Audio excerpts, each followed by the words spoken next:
Oi, pessoal, estamos de volta então para dar continuidade à nossa aula sobre obrigações solidárias. Então, agora nós vamos analisar a segunda parte, que fala sobre a solidariedade passiva. Só lembrando então que na última aula nós falamos sobre as regras gerais de solidariedade, tratamos também da solidariedade ativa, então agora nos falta analisar a solidariedade passiva. A previsão legislativa está nos artigos 275 a 285, então as regras sobre a solidariedade passiva. Como que a gente pode definir, então, a solidariedade passiva? Ela está prevista lá no artigo 275, o seu conteúdo principal. Seria, então, uma relação obrigacional, oriunda de lei ou da vontade das partes, conforme prega o artigo 265, com multiplicidade de devedores, sendo que qualquer um pode responder integralmente pelo cumprimento da prestação, como se fosse o único devedor. Olha só, o artigo 275, primeira parte. O credor tem direito a exigir e receber de um ou de algum dos devedores, parcial ou totalmente, a dívida comum. Então, veja, gente, que na solidariedade passiva, o devedor, ele ainda que deva só a sua cota-parte, ele responde perante o credor pela totalidade do débito. Por quê? Porque nós temos uma pluralidade de devedores, todos eles responsáveis pelo pagamento do todo, pela integralidade da obrigação. Então, se o credor quisesse voltar apenas contra um dos devedores e exigir a totalidade, ou parcialmente o débito, ele tem esse direito. Ele pode optar, é uma opção, uma faculdade do credor. Essa é a grande característica da solidariedade passiva. É a possibilidade que o credor tem de se voltar contra um dos co-devedores e exigir de forma parcial ou total a dívida comum. Então, nesse sentido, é muito vantajosa a solidariedade passiva para o credor, porque ele tem ali uma pluralidade de patrimônios que podem responder pela dívida. Então, ela realmente protege o crédito, reforça o vínculo e facilita a cobrança, porque aumenta as chances de pagamento, né? Uma vez que o credor tem várias pessoas das quais ele pode cobrar a dívida toda, ou seja, ele tem vários patrimônios. Lembrando que a solidariedade é um artifício técnico-jurídico, então é um aumento da garantia, né, patrimonial para o credor. De modo que, se a gente voltar lá e falar, quando nós estudamos vínculo, os elementos, né, da obrigação, nós vemos que tem o elemento subjetivo, os sujeitos, o elemento objetivo, que é a prestação, e o vínculo jurídico, que se divide entre o débito e a responsabilidade, né? Lembra que eu falei para vocês o débito ou Schuld, conforme o direito alemão preconiza, ou Haftung, que é a responsabilidade. Então, no caso da solidariedade passiva, o devedor ele tem um Schuld, né, um débito da sua cota-parte, mas ele tem a responsabilidade, ou seja, um Haftung, pela totalidade do débito. Então, ele tem uma responsabilidade maior. Ele pode responder pela totalidade do débito, ainda que ele deva somente a sua cota-parte. Então, dito isto, quais são os principais efeitos aí, então, da solidariedade? Conforme o primeiro grande efeito, né, acho que a primeira grande regra está lá no próprio artigo 275, que eu já mencionei, que o credor pode dirigir sua vontade contra qualquer dos devedores e exigir toda a prestação. Então, ele pode exigir o todo, como ele também pode exigir a parte, né? Então, aí é uma faculdade que o credor possui. Outro efeito, a opção que o credor tem de cobrar vários ou todos os devedores de acordo com a sua vontade. Então, se ele quiser demandar, né, se ele eventualmente for ali propor uma demanda judicial e existe solidariedade passiva, se ele quiser propor apenas contra um dos devedores a ação, ele pode. Se ele quiser escolher 2 devedores, ele pode. E se ele quiser demandar contra todos os devedores, vamos imaginar que são 4 devedores no total, ele também pode. É uma opção, é uma faculdade que o credor tem. E isso tem uma grande, outra grande característica, outro grande efeito, que ainda que o credor tenha demandado apenas contra um dos devedores solidários, não significa que ele renunciou ao direito com relação à solidariedade em demais aos outros devedores contra quem ele não demandou. Apenas ele exerceu a sua opção num primeiro momento contra aquele devedor, de repente porque ele acha que ele é o que tem um patrimônio maior, ou ele está morando na mesma cidade que o credor, então é mais fácil propor a demanda judicial contra ele, né? Sempre, quanto mais pessoas a gente colocar no polo passivo de uma ação, tende-se a ser mais complexa e demorada. Daí os prazos são em dobro, se existir devedor que mora em outra cidade, aí também tem uma questão de expedir cartas, né? Justamente que vão ter que ser cumpridas em outro local, então realmente torna a demanda mais complexa, mais demorada e, em muitos casos, mais cara também. Outro efeito aqui, vamos passar aqui para o terceiro. O pagamento parcial feito por um dos devedores e a remissão por ele obtida não aproveitam aos outros devedores, senão até a concorrência da quantia paga ou relevada.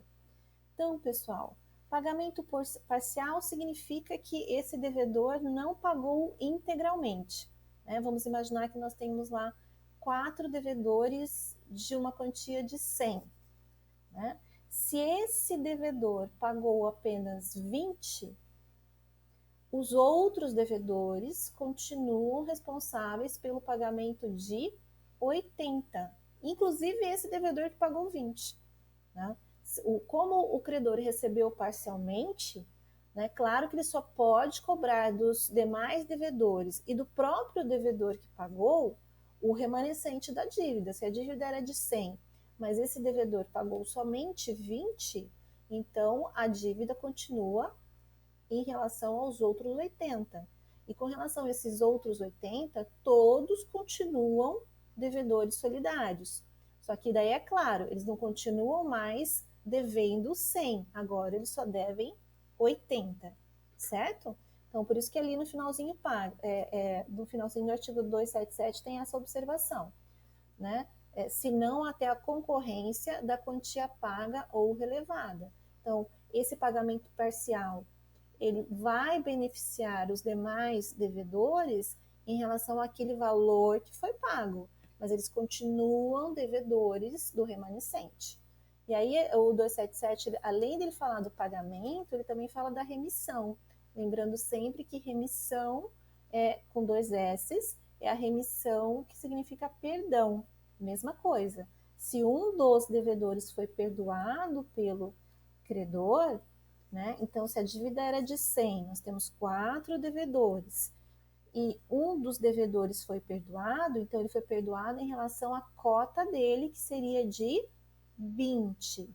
Então, ele efetivamente foi perdoado da dívida, mas da dívida em relação à cota à parte dele, que seria 20. Os outros 3 devedores que não foram perdoados continuam devedores da quantia de 80 e continuam devedores solidários. Significa que o credor pode cobrar de um deles apenas a totalidade do débito, que seria 80, certo? A totalidade do débito que sobrou depois do perdão, né, de um dos devedores, que daí perdoou 20. Então, continuaram devedores solidários de 80. Então, o credor pode exigir de qualquer um deles o valor de 80. E aí, outro efeito está aqui: o credor pode agir contra um, vários ou todos os devedores até a completa execução da obrigação, que é o que está previsto no parágrafo único do artigo 275, que é justamente o que a gente já disse anteriormente. não importará a renúncia da solidariedade a propositura de ação pelo credor contra um ou alguns dos devedores. Então, significa que se o credor propor uma ação apenas contra um devedor solidário ou contra 2 devedores solidários de um total de 4, não significa que ele renunciou à solidariedade em relação aos demais devedores, porque é uma opção, a lei dá esse poder, digamos assim, para o credor, dele escolher.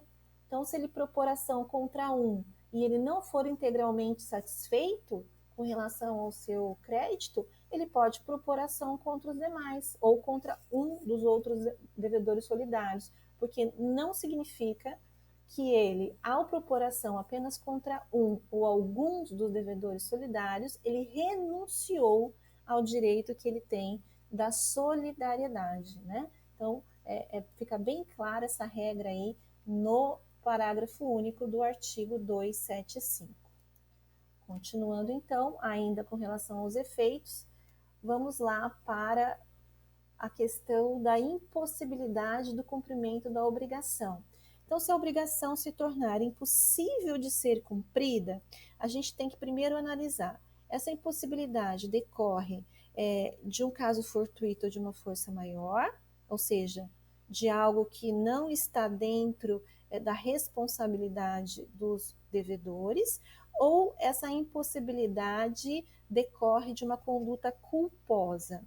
Se ela decorre de um caso fortuito ou de uma força maior, é claro que não haverá aí responsabilidade dos devedores e a obrigação se resolve e as partes retornam ao status quo ante. Agora, se houve culpa, aí é preciso fazer outra análise. Essa culpa, ela foi de um ou de alguns devedores ou ela foi de todos os devedores? Porque daí as respostas, né? A gente tem ali os efeitos decorrentes dessa análise. Então, é o que justamente está previsto no artigo 279 do Código Civil. E aí, em linhas gerais, o 279, ele traz a seguinte regra. Se houver impossibilidade do cumprimento da obrigação por culpa de um dos devedores, todos os demais devedores continuam responsáveis pelo pagamento do equivalente, mas só o culpado responderá pelas perdas e danos. Olha que interessante. Todos os devedores continuam responsáveis pelo pagamento do equivalente, pelo valor do bem da vida que se perdeu. Mas só o culpado responderá pelas perdas e danos.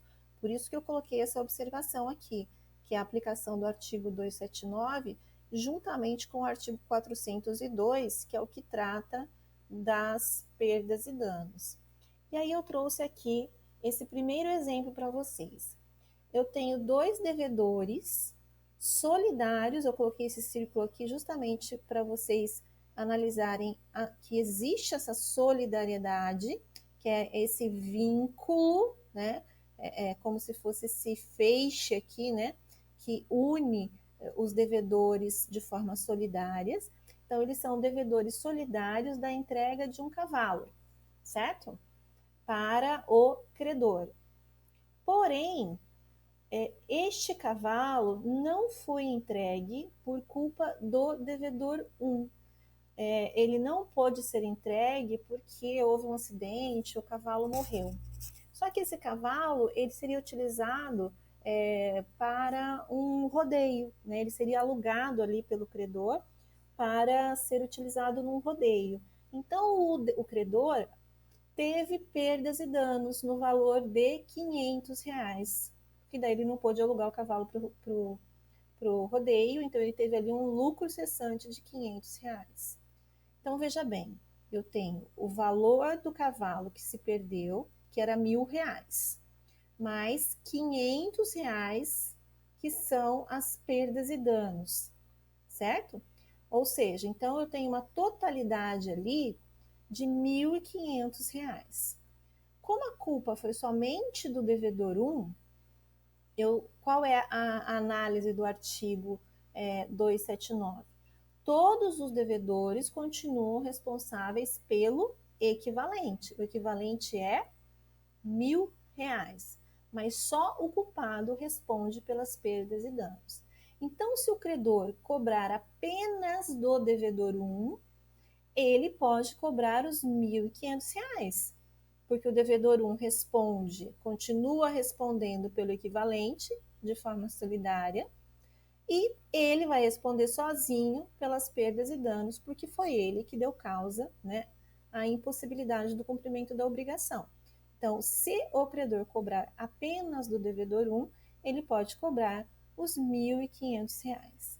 Agora, se o credor optar por cobrar apenas do devedor 2, aí neste caso o devedor 2 continua responsável solidário pelo equivalente, que é o valor do cavalo, ou seja, R$ 1.000. Então, se o credor se voltar apenas contra o devedor 2, que não foi o culpado, ele pode cobrar apenas o equivalente, que é R$ 1.000. Ele não pode cobrar as perdas e danos, porque as perdas e danos só quem responde é o devedor 1, certo? Então, veja, a solidariedade nas obrigações solidárias, ela não se desfaz se a obrigação se resolve em perdas e danos, certo? Então, eles continuam devedores solidários. Agora, pelas perdas e danos, só vai responder o devedor culpado. Esse é justamente o conteúdo do artigo 279. Agora, segunda situação. Se a culpa for de todos os devedores pela impossibilidade, significa que o credor pode cobrar a totalidade, ou seja, o valor do equivalente mais as perdas e danos. Ele pode cobrar a totalidade do devedor 1, como ele também pode, se quiser, cobrar a totalidade do devedor 2. Então, é uma opção que o credor tem. Se ele quiser cobrar apenas do devedor 1 a totalidade, ele pode. E se ele quiser cobrar apenas do devedor a totalidade, ele também pode, porque ambos foram culpados pela impossibilidade do cumprimento da obrigação, certo? Aqui eu pus 1.500 ou menos porque é uma opção, né? O credor ele pode cobrar tudo ou ele pode cobrar apenas parte, né? Essa é a grande que está lá, é a regra do 275. Certo? Então ficou claro isso, gente? E aí eu fiz uma observação. O artigo 263, que é o que fala que quando a obrigação indivisível se resolve em perdas e danos, ela perde a qualidade de indivisível, né, e passa a ser divisível. Neste caso específico, ela não dialoga, ela não se aplica ao disposto no artigo 279, porque a obrigação solidária passiva não perde essa qualidade se ela se diluir, se ela se resolver em perdas e danos, porque a responsabilidade ela persiste. A responsabilidade solidária, ela persiste.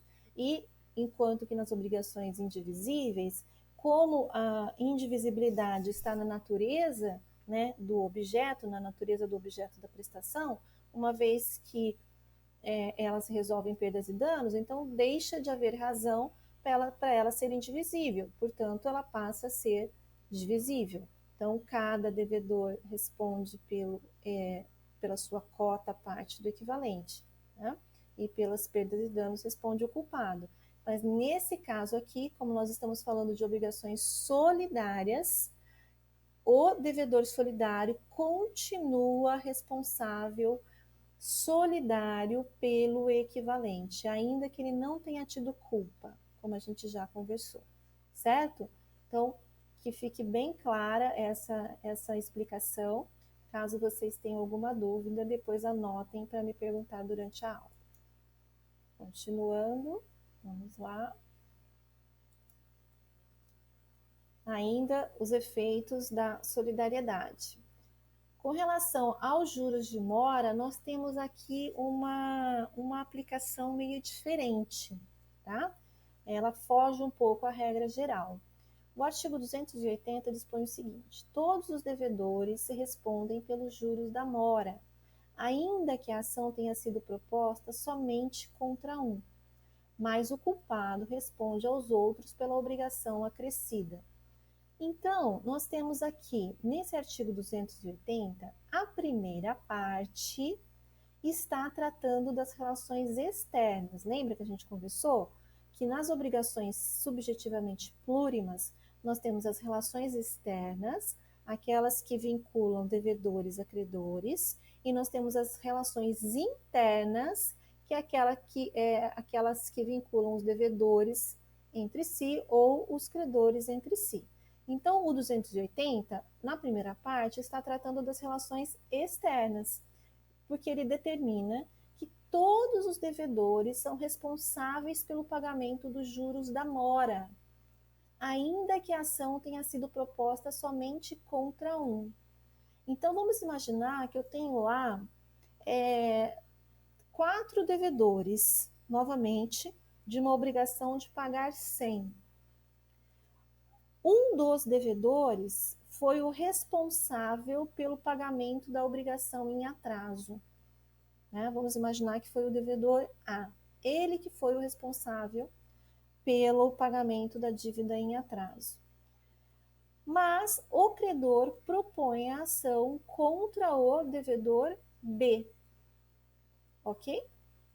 Neste caso, o devedor B será obrigado a responder perante o credor em relação ao valor da dívida e os juros de mora, os encargos da mora. Então, ele vai responder perante o credor, ainda que ele não seja o devedor responsável por essa mora. Porque é o que está determinado aí no artigo 280. Todos os devedores respondem pelos juros da mora, ainda que a ação tenha sido proposta somente contra um. Então, todos podem responder perante o credor. Agora, esse devedor B, que teve que pagar os juros da mora e não foi o responsável pela mora, nas relações internas, ele vai cobrar esse valor dos juros do devedor A, que foi o devedor responsável, ok, pelo atraso. Então, é isso que preconiza o artigo 280, porque essa segunda parte aqui, ela está relacionada às relações internas, tá? Outra possibilidade aqui é do credor propor ação contra todos os devedores. Tá? Então, se ele propôs ação contra todos os devedores e existem ali juros de mora, porque a obrigação foi cumprida em atraso, nesta ação, todos serão responsáveis pelo pagamento da sua cota-parte, né, pelo pagamento da sua cota-parte, mais o valor dos juros da mora. Todos, perante o credor, todos vão responder, porque todos estão sendo demandados. Agora, nas relações internas, aqueles devedores que pagaram o valor da sua cota-parte mais o valor de juros de mora vão poder regressivamente exigir do devedor culpado o valor dos juros de mora que eles foram obrigados a pagar. Então, se eles pagaram 20, né, de juros de mora, eles vão exigir do culpado, né, o valor da cota-parte de cada um, né, dividir por 3 aí e exigir do culpado esse valor, ok?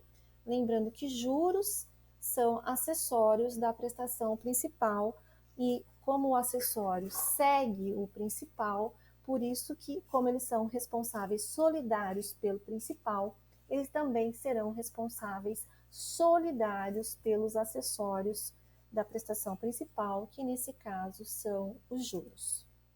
Certo? Vamos continuar então. Direito do credor na solidariedade passiva. A gente já conversou, mas vamos agora falar de forma mais... Opa, mexi no microfone aqui. de forma mais específica. Novamente, 275. O credor tem direito a exigir e receber de um ou de alguns dos devedores, parcial ou totalmente, a dívida comum. Se o pagamento tiver sido parcial, todos os demais devedores continuam obrigados solidariamente pelo resto. Parágrafo único. Não importará a renúncia da solidariedade à propositura de ação pelo credor contra um ou alguns dos devedores. Então, pessoal, se houver pagamento total do débito, ocorre a extinção da obrigação, porque o credor já está satisfeito, com exoneração de todos os codevedores. Então, não importa se quem pagou foi apenas um dos credores, alguns ou todos. Como o credor recebeu integralmente, ele está satisfeito e ele libera do vínculo todos os devedores, certo? Se houver pagamento parcial efetivado por um dos devedores, vai ocorrer a liberação dos demais devedores até o montante do valor pago.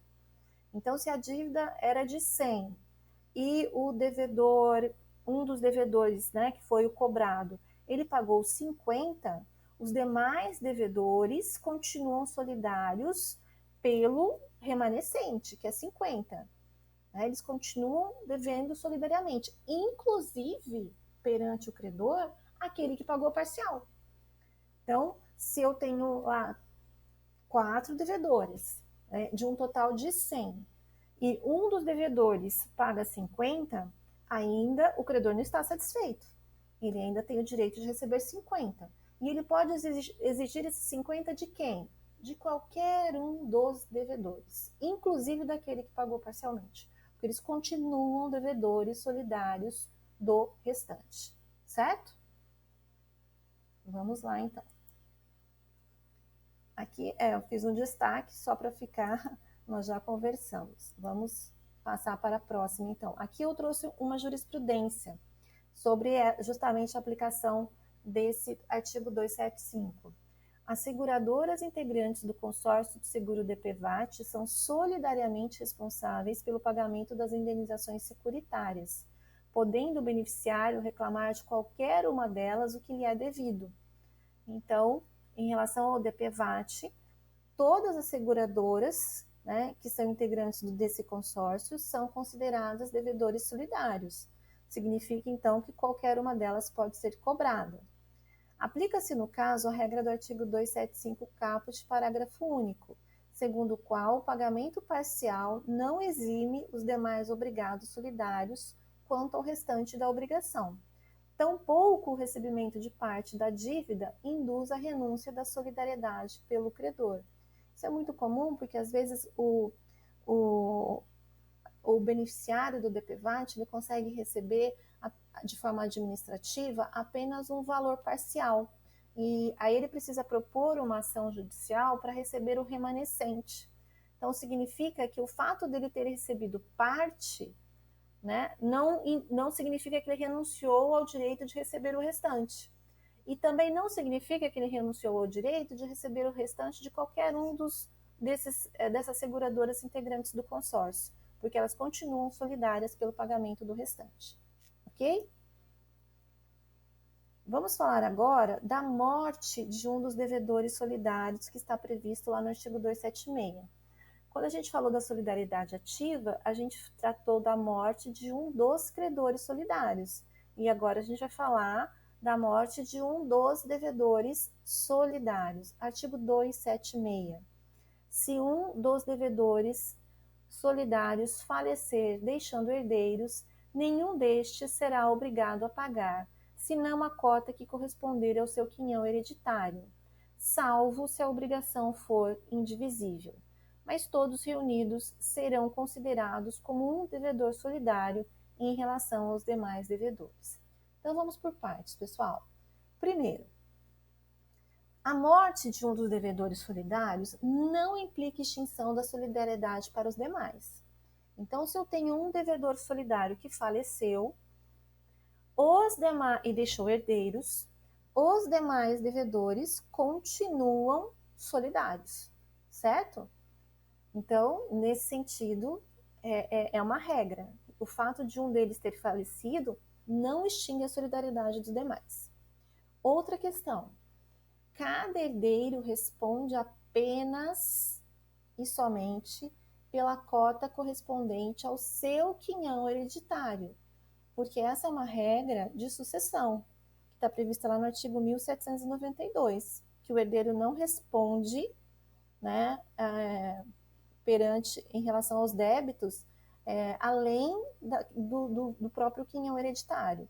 Porque quando a pessoa falece, ela deixa o seu patrimônio, né? E esse patrimônio, ele é composto, essa universalidade, ela é composta tanto de créditos, de bens, como também de débitos. Então, o herdeiro, ele recebe o bônus, mas recebe o ônus também. Só que esse ônus, ele só vai responder até os limites do seu quinhão hereditário. Ele não responde mais do que isso, certo? Então, é bom que fique claro. Então, essa é a regra. Né? Quando ocorre a morte de um dos devedores solidários, eu vou passar aqui para o próximo slide, depois eu volto para esse, porque no próximo slide a gente tem uma explicação aqui. Então, olha só. Então, eu tenho um credor de 3 devedores solidários, que estão, olha aqui, unidos pelo vínculo da solidariedade. A dívida é de 30 mil reais. Então, B, C e D devem solidariamente para A o valor de 30 mil. Claro que a gente sabe que a cota parte de cada um seria de 10 mil. 10 mil do B, 10 mil do C e 10 mil do D. Mas como eles são devedores solidários, o credor A pode exigir a integralidade, ou seja, os 30 mil, de qualquer um deles. Então, olha aqui, 30 mil é a responsabilidade. Eles são, o B pode responder, tem a responsabilidade por 30 mil, o C também pode responder por 30 mil e o D também pode responder por 30 mil, ainda que o débito, né, o schuld, seja apenas de 10 mil, ou seja, a cota parte dele, ele efetivamente deva a sua cota parte dele, que é de 10 mil, mas ele responde pelo todo. O D morreu, certo? E deixou 2 herdeiros. Então, o patrimônio dele se dividiu. Então, como o patrimônio dele se dividiu entre os 2 herdeiros, então, neste caso, eles deixam de ser solidários. E como, nesse caso, a cota parte do D era de 10, então, nesse caso, o E responde por 5 mil dessa dívida e o F responde também por 5 mil, se a herança, né, se ele recebeu o suficiente para responder por isso. Então, como nesse caso o D faleceu e deixou mais de um herdeiro, o patrimônio se divide e porque ele se divide, nesse caso, esses 2 herdeiros deixam de ser devedores solidários e cada um só vai responder pela metade da cota parte do devedor, que era 10, certo? Voltando aqui então, esta regra, não, em vez de voltar eu fui. Essa regra tem exceções. Essa regra que eu acabei de dizer para vocês, né? Que os devedores deixam, que os herdeiros deixam de ser solidários, né? Ela tem algumas exceções, que é o que a gente vai falar agora. Se o falecido deixou apenas um herdeiro, concordam que esse herdeiro vai receber a totalidade do patrimônio do devedor? Como ele vai receber a totalidade do patrimônio do devedor, então, nesse caso, ele continua sendo considerado um devedor solidário, certo? Porque o patrimônio do falecido não se dividiu. Então, ele continua, o herdeiro, sendo considerado um devedor solidário. Então, o credor pode exigir a integralidade da dívida dele também. Claro, como eu coloquei a observação aqui, ele responde até os limites, né, da herança, daquilo que ele recebeu. Em conjunto, os herdeiros são considerados devedores solidários. Por quê? Porque quando os herdeiros são reunidos, o patrimônio volta a se reunir novamente, o patrimônio do falecido. Então, em conjunto, se eles forem demandados em conjunto, o patrimônio do devedor se une novamente, então eles também podem ser considerados devedores solidários. Significa que se o credor reunir numa mesma ação o herdeiro e o herdeiro F, ele pode exigir a integralidade da dívida, que seria de 30, e não apenas a cota parte do devedor que faleceu. Ok? Essa é a segunda exceção. Terceira exceção, que é uma exceção justamente decorrente da própria natureza da obrigação. Se a prestação for uma prestação indivisível, então aqui nesse caso que eu coloquei para vocês, se ao invés de dever dinheiro, eles devessem a entrega de um animal, né? Então, se essa prestação não fosse dinheiro, fosse um animal, claro que, embora cada um devesse apenas um terço do animal, nós não podemos dividir esse animal em 3 partes. Então, tanto o herdeiro E quanto o herdeiro F podem ser cobrados pelo credor para a entrega completa da prestação que é o animal, porque se trata de uma prestação indivisível, mas é só por isso, né? Então, eles depois vão, claro que regressivamente, exigir dos demais devedores a cota parte de cada um. Mas se a prestação for indivisível, eles são chamados a responder integralmente justamente pela impossibilidade da prestação ser paga de outro jeito. Não posso dividir o animal, né, em 3 partes, e aquela parte que seria do devedor que faleceu ainda dividir em mais 2. Não dá para fazer isso. Né? Então, justamente por isso é que, em se tratando de obrigação indivisível, cada devedor, cada herdeiro do devedor falecido pode ser chamado a responder pela integralidade do débito. Ficou claro isso, então? Pessoal, eu vou fazer aqui, eu vou dividir essa aula em duas, para ela não ficar muito longa. Então, eu vou parar por aqui, e daí na próxima aula nós continuamos desse slide, ok? Muito obrigada.